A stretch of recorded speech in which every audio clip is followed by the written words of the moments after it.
السلام علیکم ورحمۃ اللہ وبرکاتہ۔ میں ابتدا میں یہ گزارش کر دوں کہ میں انشاءاللہ آپ کے سفر کا امتحان نہیں لوں گا۔ شیوخ بیٹھے ہیں، اساتذہ بیٹھے ہیں، میں بہت بات لمبی نہیں کروں گا۔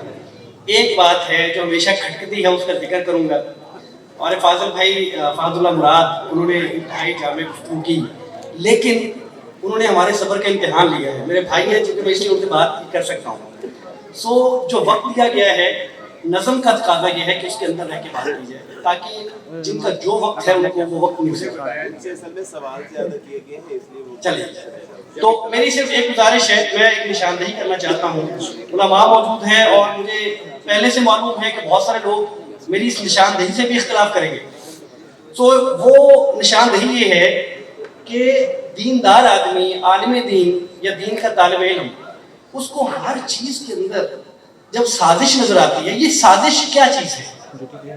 یعنی ہم حقائق کی دنیا سے اتنا دور ہیں، حقائق کو کے قریب جانے کو دل نہیں چاہتا۔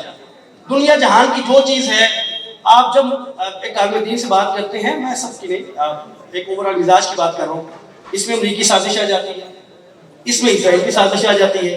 دنیا جہاں کی جو ناکامیاں ہماری ہیں، جو ان کی سازشیں ہوں گی، میں نہیں کہتا نہیں کرتے، سو ہوں گی۔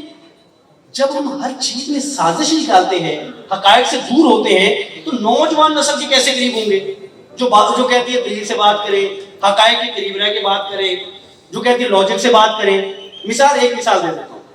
یہ کرونا تھا، اور کرونا میں جو دینداروں کے، ایک عام لوگوں کی بات کر رہا ہوں، بہت سارے لوگوں نے اس میں ان کا مثبت کردار تھا۔ اس میں ہمارا رویہ کیا تھا؟ یہ کرونا کیا چیز ہے؟ یہ بات ماننے کو تیار نہیں تھے کہ وبا تھی، یہ بات ماننے کو تیار نہیں تھے کہ بیماری تھی۔ تو ہم نے اس کو سازش کہہ کہ دنیا میں بلا تفریق تمام ممالک میں اموات ہوئی ہیں، لیکن ہم اس بات سے نہیں نکلے۔ ہم نے کہا نہیں، یہ ہمارے لیے تھی، یہ خاص انہوں نے ہمیں عبادت سے دور کرنا تھا، اور انہوں نے کوئی سازش کر دی ہے۔ یہاں تک کہ یہاں اسی پاکستان میں بہت سمجھدار اور بڑے قدور لوگ یہ بات بھی کرتے رہے کہ یہاں پہ جو پاکستانی ڈاکٹرز ہیں، جو مسلمان ڈاکٹرز ہیں، جو ہمارے اندر سے ہیں، جو ہماری فیملی میں سے ہیں، وہ لوگوں کو پیسے لے کے انجیکشن لگا کے ماری جا رہے ہیں، اور ہم اس بات کو تسلیم کرتے ہیں۔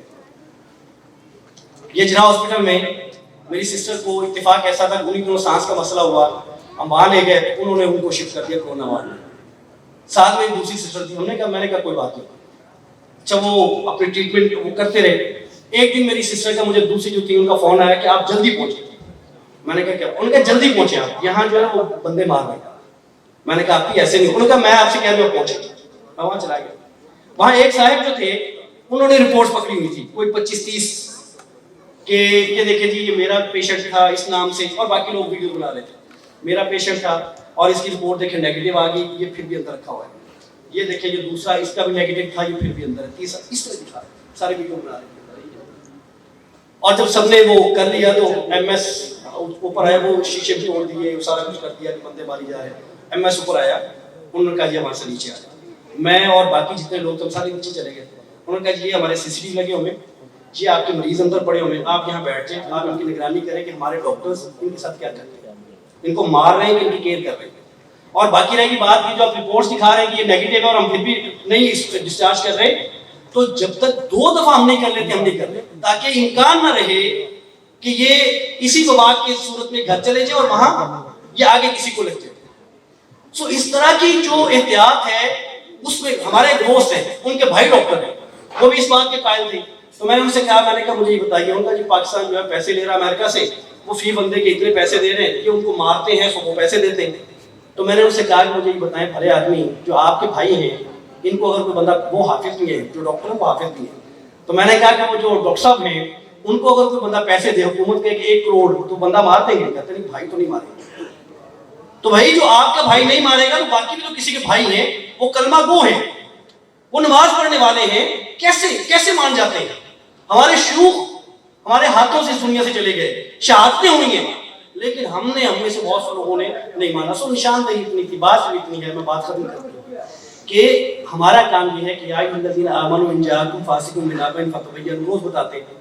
پھر یہ ہمارا میدان نہیں تھا، جن کا میدان سے ان سے ہم پوچھتے نہیں تھے، یعنی کرونا میرا میدان تھا، میں طب کا آدمی ہوں، میڈیکل کا آدمی ہوں نہیں ہوں. سو میرا کیا مجال ہے کہ میں وہاں بھی بتاؤں کہ نہیں یہ سازش ہے, یہ وبا نہیں ہے. سو ہمیں ہر چیز سے سازش نہیں نکالنی چاہیے, حقائق کے قریب رہیں تاکہ نوجوان نسل ہمارے قریب رہے. السلام علیکم. زندگی شعور سے. الحکمہ انٹرنیشنل.